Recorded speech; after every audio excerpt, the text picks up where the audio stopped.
Lights on. How are you, everyone? Thank you so much for joining us. I'm Raven, the Vice President of Government Affairs at Ween, and tonight we have a very, very special webinar because we have our CEO, Valeisha Butterfield, joining us. Hey guys. Hey Raven. How are you? So something that's Good. really cool, and here at Ween, we're really cool, we're really down to earth, we're super real life and transparent, which is why you guys love us. So, Valeisha, would you mind telling us what you're currently doing right now? Yes. So first of all, apologies in advance. I'm literally in Los Angeles, California right now, leaving the hairdresser in between meetings and going to my son's first Christmas play. So that's physically what I'm doing right now. But on top of all of the mommy stuff, and we can dig into that a little bit in tonight's chat. But I'm, of course, as Raven just said, the co-founder and CEO of Ween. It's been my passion project for the last 8 years. And I formerly worked in the Obama administration and on the Obama campaign and for music Simmons. And so I've transcended from entertainment to government to tech in different areas in that field. And so I'm super excited about tonight's call, Raven, and so happy that we can close out 2015 strong and with our Ween members. Yes, thank you. And we're going to get into it, but before we do, for those of us who are just maybe following you on Instagram and really new to your career, what you do, give us a brief bio of where you started and your story and how you started up in here in New York. Yeah, so I'm originally from a small town called Wilson, North Carolina. And for those of you who are not familiar, it's the eastern part of the state of North Carolina, a super tiny town, predominantly when I was growing up, Black and white. We were basically a Black and white town with a railroad in the middle dividing us. And we're in the top 10 poorest districts in the country. And I grew up there proudly, and then went to Clark Atlanta University. But I had a secret passion for working in the entertainment business. And so that's kind of where it all began in Atlanta, Georgia. Again, at Clark Atlanta University as a political science major by day. But then I started interning and working full time for Wu-Tang Clan. And for you guys who are younger who don't know, Wu-Tang Clan was and still is a global hip hop group phenomenon. And at the time they were on fire. And I was working for them full time as a full time college student. And that's where my passion for entertainment began. From there, went to law school for a year at North Carolina Central University after graduating from Clark. After a year, realized that I was living my life for everybody else but myself. I was doing what my parents wanted me to do. I was doing what my teachers and my friends expected me to do, but not living my life authentically. And so I realized at the end of that year of law school that pretty much living a lie. Like I felt like I wasn't being honest to myself. So I withdrew. I left, moved to New York City, slept on my friend and Ween co-founder now, Sabrina Thompson's couch in Crown Heights, Brooklyn. And I just grinded it out for months and months and months until I finally landed an internship, first a job at HBO and then an internship at 25 years old with music mogul Russell Simmons. And we can dig into the details of that in a moment. But that was a real sacrifice. You can imagine being 25 years old with a career, living in the most expensive city in the world, and paid for someone. And I did that for almost a year before I finally was hired, and I worked my way up the ranks. I went from unpaid intern for Russell to vice president and executive director of the organization, the Hip Hop Summit Action Network. And so that's where the entertainment career grew. And I did so well in there and with Russell's company that I got the attention of the White House, and President Obama served on his campaign as a volunteer. And we should talk about, Raven, the importance of interning and volunteering, even as a more mature woman. But I did that and was eventually appointed to the Obama administration and as the National Youth Vote Director for President Obama's 2012 re-election campaign. And so that's a mouthful, but I can break it down for you however you want, Raven, so everybody can kind of understand the grind of that journey. Like, it sounds sexy, but there was nothing sexy about living in Crown Heights, eating ramen noodles for days on days. So happy to dig into it with you guys. Right. I think what's most important about your story is the two times that something really made your opportunity happen. It was when you volunteered or you interned. So talk to us more about the importance of interning and not just getting an internship, but what do you do to be a good intern to get to that next level? Well, I think first, in college or even when we graduate from high school, we don't realize how competitive these industries are that we want to work in. And so we're taught to believe that if you get a degree, you study hard, you'll land a good job. And that's just not true. And I wasn't prepared for that. I went to Clark Atlanta University, proud graduate, and I graduated really believing that with a degree and with focus you could land a job, and I found out in a very hard lesson in New York City that having a degree is not enough. There are a lot of people with that, but what you need to have to stand out is a strong work ethic, discipline, focus, and a strong network. And so I just hit the pavement in New York, networking, trying to get everyone's card that I could, but more importantly, not just getting cards, but establishing real relationships with people. And um, I quickly realized that although I had a degree and big goals, I was not going to break into the entertainment industry as a paid employee. I went on several interviews, didn't land the positions because I had no real experience. And so um, I realized that I had to offer my services for free as an unpaid intern with Russell. And then again, as an unpaid volunteer with President Barack Obama to get noticed and to prove my worth and value to that company and that organization. And so, one is you just say, I got to get your foot in the door. When you know what you're capable of, you have to convince others of that. And so the first step is just getting your foot in the door. I don't care if it's as a volunteer, as an intern, whatever it is, establishing contact, getting your foot in the door, and ultimately proving your worth and proving the value that you'll bring to that company. And so once you're in the door, the next step is one, to just be a sponge. There's nothing worse than an intern or a recent college graduate or anybody really who thinks they know everything, because we don't. And so it's so important when you go into these environments to just one, be a listener. Like my grandmother used to always say, listen twice and speak once, you know, and that really means being a student of the environment that you're in and really understanding it. So that's one. And then two, the obvious, which is you want to always make sure that you're punctual. You always want to make sure that you're the first to arrive, the last to leave, and that you're willing to work harder and smarter than anyone in that office. So work ethic is big. And then also you want to make sure that you never feel like you're too big for the small jobs. I speak to college students all the time and say, oh, that job's not paid. I'm not doing that. I'm not going to go get her coffee, or I'm not going to go send FedEx package. And I think that that's the wrong way of thinking. You always want to be willing to do anything within that environment to stand out and to show value that doesn't compromise your ethics and your morals. But anything outside of compromising your morals, you've got to be willing to do the grunt work. And then finally, I'll just say, after you've studied the environment, you've proven your worth, you have to study the weaknesses of the organization, not just the strengths. And when you start to examine and understand the flaws of an organization and the holes and the gaps, and you come in and start filling those gaps, that's when you earn a paycheck.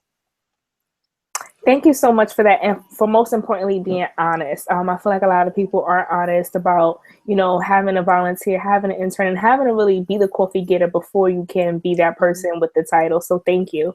And we'll get right into the questions. One of the questions that we have is, you deal with a lot of information at one time. How do you manage like information overload? Do you ever encounter that? Oh gosh, yeah. I'm in the information overload business. I have, this is embarrassing to admit, but we promise to keep it real on this Google Hangout. Like I have 30,000 emails that are unopened. Okay. But I can guarantee you every single email in that inbox that is a priority or time sensitive or something that I know will add value to the business has been addressed.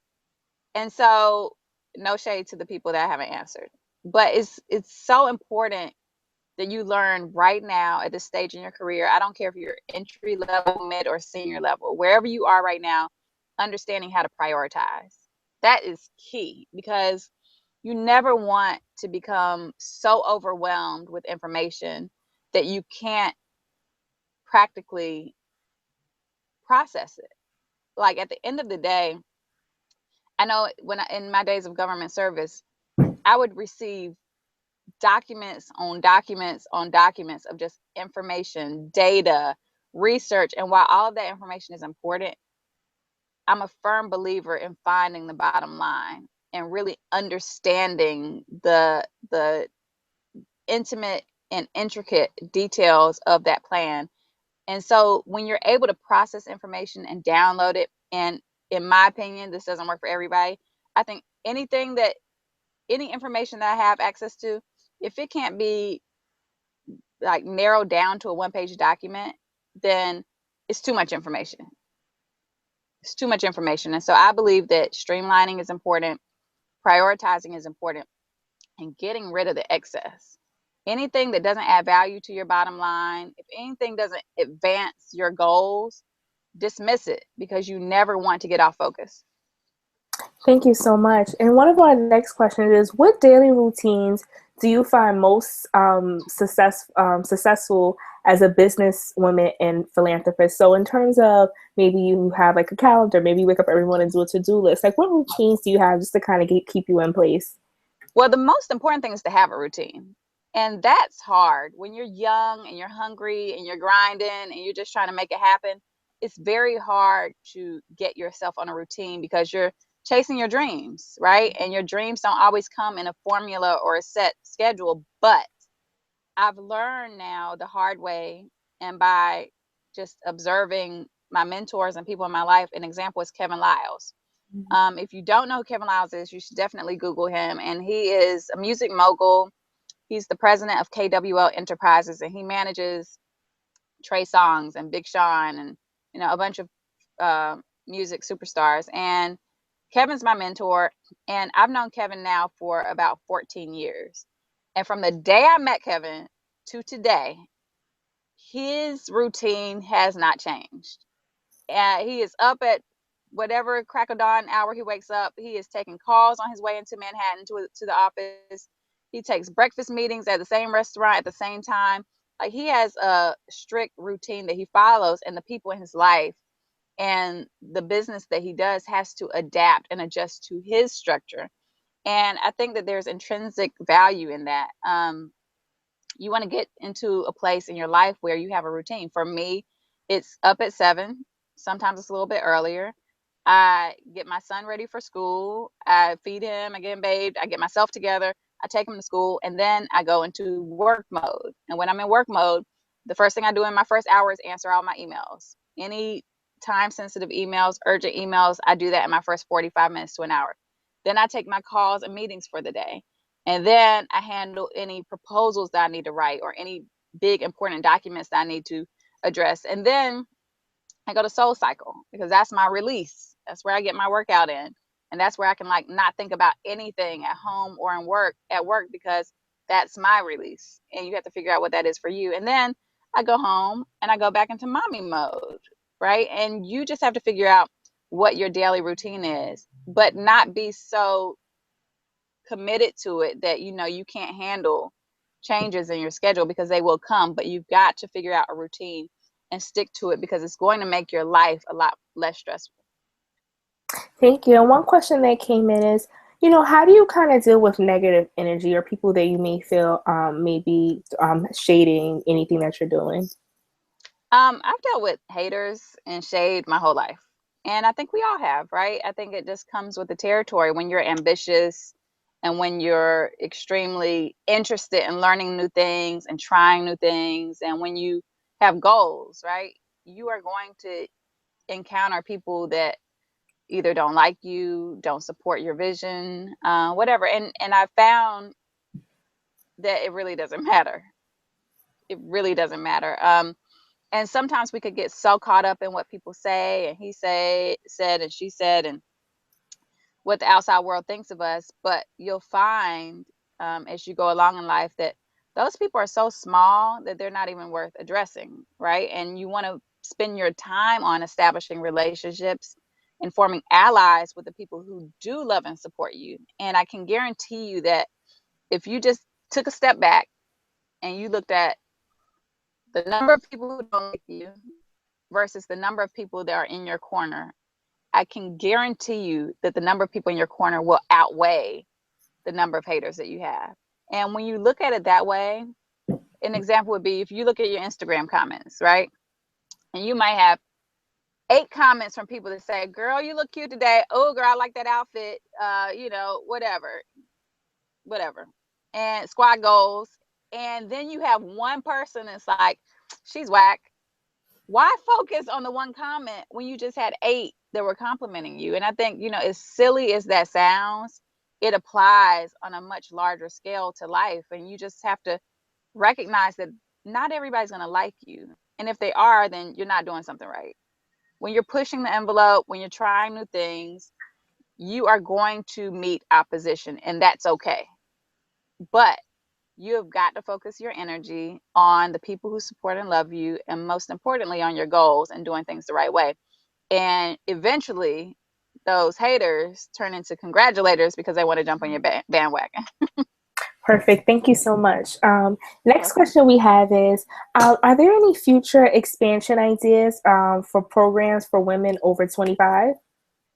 Yes, we already have programs for women over 25, but we definitely want to do more. And so right now, our goal is to expand the Ween Academy, where we're engaging more women that are over the age of 22 who either work in the entertainment business or still want to have a career transition or a career change. And so I get it. Again, for me at 25 years old, I was an intern. At 31, I was moving from entertainment to government. And so you never know at what age you'll make a transition, and I respect that because I've done it. And so we at Ween definitely want to offer the Ween Academy programming to women of a greater age range. The reason, though, that we focus in the first couple of years on 18 to 22 is because the internships that we offer usually require school credit. But we have had the Ween Boot Camp that's for women of all ages. We have had the I Am Ween Tour in 7 cities that was for women of all ages, and the Ween Realism program, and so many more. So yes, stay tuned. There will be more, and you can count on that. But also make sure that you stay in the loop on our website of other programs that do happen throughout the year, also for women of all ages. Perfect. And Valeisha brings me to a good point. For those of you who are not aware of our website, it is www.weenonline.org. And if Valeisha says anything to you that, may be pressing or really touches you, feel free to follow her on both Twitter and Instagram at Valeisha. And comment and hashtag Ween Online. Yes. Thank you, Raven. Mm-hmm.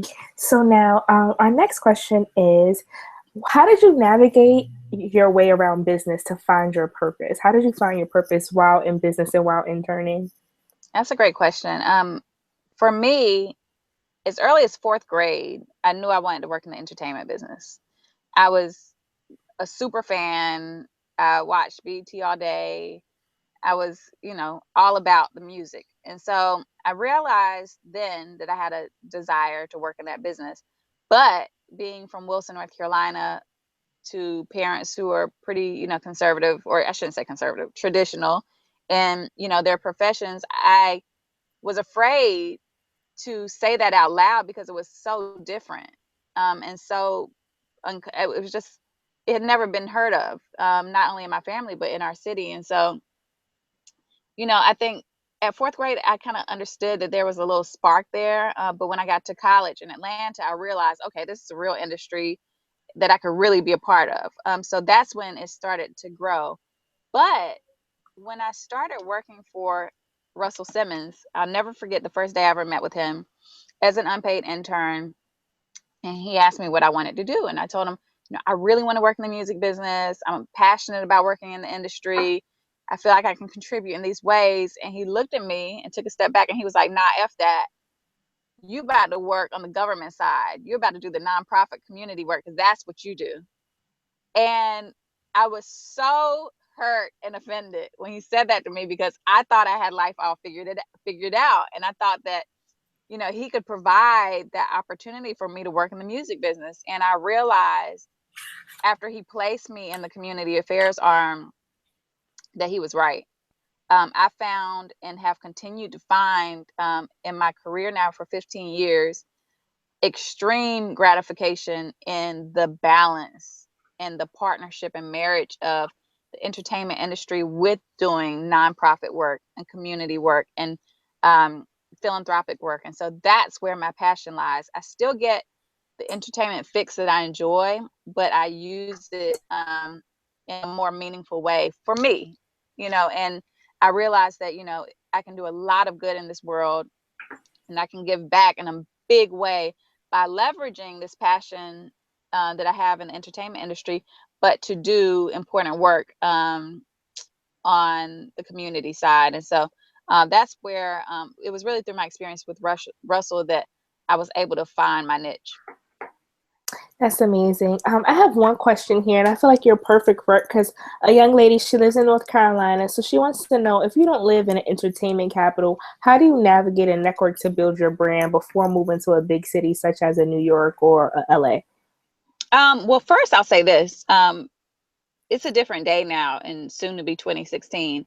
Like I didn't have the access that you guys have on social media to different people, and, you know, even a Google Hangout like this, or following somebody on Instagram and, you know, DMing them questions or asking for advice or mentorship. Like, you have access that we did not have when I was, you know, coming up. And so that's one.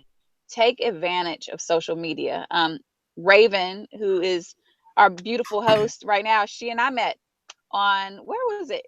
Raven, I mean, Instagram. on Instagram. Mm-hmm. And literally after one Skype session with her about a potential job opportunity or business opportunity, she's now the person I called on for everything in business that I want to do, because I understand now and know now that she gets it done. Because now we have an established relationship and track record, and that our relationship, Raven and I, started on Instagram more than a year ago. And so social media, take advantage of it. That's one. But then I'll also say that there is huge in being a big fish in a small pond. So if you're in a smaller town, on a smaller college campus, you know, in a smaller work environment, you have an opportunity that most people don't have, and that is to shine. So if you want to work in radio and your goal is to one day become the host of Power 5 in New York City, or if you want to become an actress and your goal is to have a hit series like Taraji P. Henson, or if you want to become a corporate executive and Rosalind Brewer of Sam's Club is your everything, or if you want to become a television director and Shonda Rhimes is your prototype, whatever your goals for a big city, you first start where you are. So if film is your thing, start creating documentaries in your small area and become known in your town and in your area for becoming a filmmaker. Or if radio is your thing, you could start at the local radio station, volunteering your time. And eventually, I can guarantee you, you're going to get on air because you're passionate about it. And once you become known in your smaller market for being passionate about something, being great at something, and doing the work, the big city will follow. It'll either come to you, or when you go to it, you'll be ready and prepared. So there's nothing worse than taking on a big city and not being ready.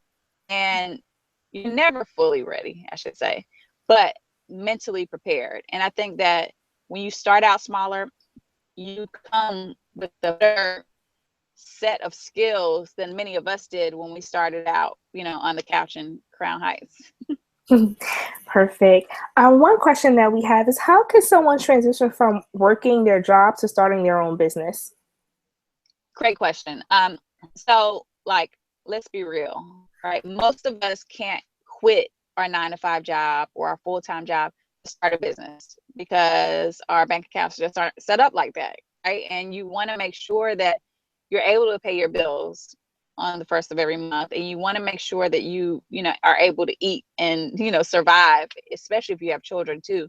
So I always tell individuals who want to become entrepreneurs to, one, start using your time. So 9 to 5 is dedicated to your job, but 5 to 9 is dedicated to your entrepreneurial goals, right? So that means team no sleep if you have to, right? And you just grind and you start creating your business plan, your goals, your projections, and really carving out the details of what it is that you want to accomplish. So that's one, use your time wisely. Two, start looking for resources. Financial resources are available to you. So not only do you want to save your money, your personal money that you're making through your job, to provide a cushion for you, what you don't want to do is save your money from your job to fund your business, right? So ultimately, my advice would be save your money, every penny that you can, to give yourself a like 6 to 12 month window where you could go hard when you are ready to step away. Ideally, it would be 2 years, but I mean, realistically, at least 12 months saved to pay your bills, to eat, you know, and do what you have to do. But then also look at other resources that are available for small businesses, women owned businesses, and look for those resources and small business loans and grants that are out there and available that many of us don't even apply for, and start applying for those loans and grants now while you're working to try to get the seed money and the funding for your business. So when you walk away, you have a plan. You have the initial seed money set up for your business, you've gotten approved, and you have 12 months to float your lifestyle until you're able to get your business off the ground.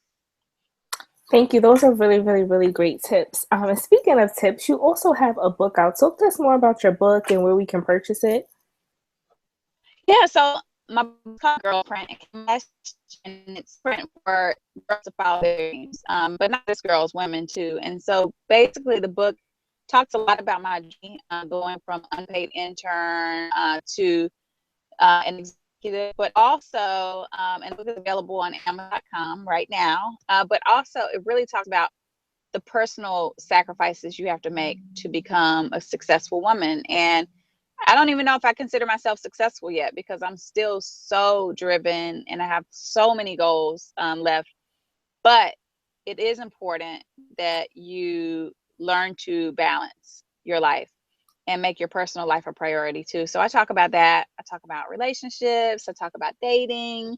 Um, but most importantly, I talk about how to propel your dreams into action. And it's a practical guide. There are areas in the book where you can actually create a plan for your life, a mission statement for your life, and set out clear goals as you approach 2016. And so I think the book is a must have. It has a 5 out of 5 star rating on Amazon. And I did not pay anyone to make a great comment, but they did. And so, you know, see for yourself. And I think that you won't regret it. Thank you so much. And that leads us to our last question, because I know you're about to go Yes. into your play. How do you just balance it all, your career, your husband, being a mom, being a family, being a daughter? Like, how do you balance it with your career? I'll say this. As women, we can have it all. And I know sometimes it doesn't seem that way, right? I think we can get so overwhelmed with our goals and our dreams that we start to push things aside, like marriage or like having children. And I say all the time that you can have it all, but not always at one time. You have to focus and again prioritize. And for me, and it's different for everyone, but I spent my 20s focused on my career.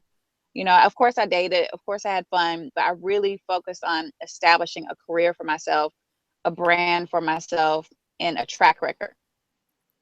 And then once I got into a good place, not a great place, but a good place where I made a decent salary, you know, I had a decent home, and, you know, I was able to like stabilize my finances. Not rich, not even close to it, but just when I was able to stabilize it in my late 20s, that's when I became more open to marriage and family and children. And so I spent my 20s focused on me, and I moved into my 30s thinking okay, now I've seen a lot of great things. I've done a lot of great things, and I'd like to share it with someone. And so then I became more open to the possibility of love. And so now that I am married and I'm a mom to a 3-year-old and a businesswoman, it is tough. Like, I don't even want to sugarcoat for you how tough it is to be a working mom and a wife, but it's so worth it. It's so worth it. But what you don't want to do is marry the wrong person and spend your life with the wrong partner. So don't rush. The timelines and the expectations that your family and other people put on you, they're not real. So burn up the timeline, and just really focus on you right now. And when the time is right, you'll feel it to start thinking about, spending your life with someone else. But, once you have all those things, you've got to, again, keep things in focus. Always keep family first and set guidelines and parameters even while doing business. For me, you know, after 7 p.m., if it's not an emergency, I'm not interested, in taking the meeting or taking the call at this point. I earned the right to do that, but I'm going to be the most effective employee that I can be. I'm going to be the most effective boss that I can be during business hours, and I will always over deliver. But you've got to set parameters, and when you do go outside of those parameters, you've got to make sure that it's worth it, because at the end of the day, you've got to put your family first. Perfect. Thank you so, so much. And if you have any Thank final words, you. now will be the time to share them. I think, first, don't beat yourself up, right? Don't beat yourself up. It's so easy to become your own critic. And you're doing a great job, ladies or guys that are on the call too. But you're doing a great job. So one is, acknowledging your success this year. You're alive, you're healthy, you're focused, you're driven, you took your time out this evening to do this Google Hangout. So clearly you've got your priorities in order. So one, you're doing a great job. Don't beat yourself up. We don't tell ourselves that enough. But two, go into 2016 with more vigor, more focus, more hunger than you ever have before. You've got to. You owe it to yourself. As women, especially as minority women, we have one shot to show and prove. So make 2016 count, and give the world exactly what it needs, which is a dose of our fabulousness, right? Like, the world needs you and you need you. So just go into 2016, focus, take some time out over the holiday season to rest and recharge and reboot, and just knock down the door in 2016 and don't stop until you get the job done. Perfect. Thank you so much. So I Okay. encourage everyone, if you're not a member already, to please go to www.weenonline.org and sign up for membership. If you don't have a copy of Valeisha's book, please go to Amazon.com, The Girlprint, Valeisha Butterfield Jones. Be sure to follow Valeisha on Twitter and Instagram. We thank you so much for your time. We wish DJ all the best of luck tonight at his show. Thank you. We And send thank out. you, Raven. Okay. Later, guys. Good night. Okay, bye.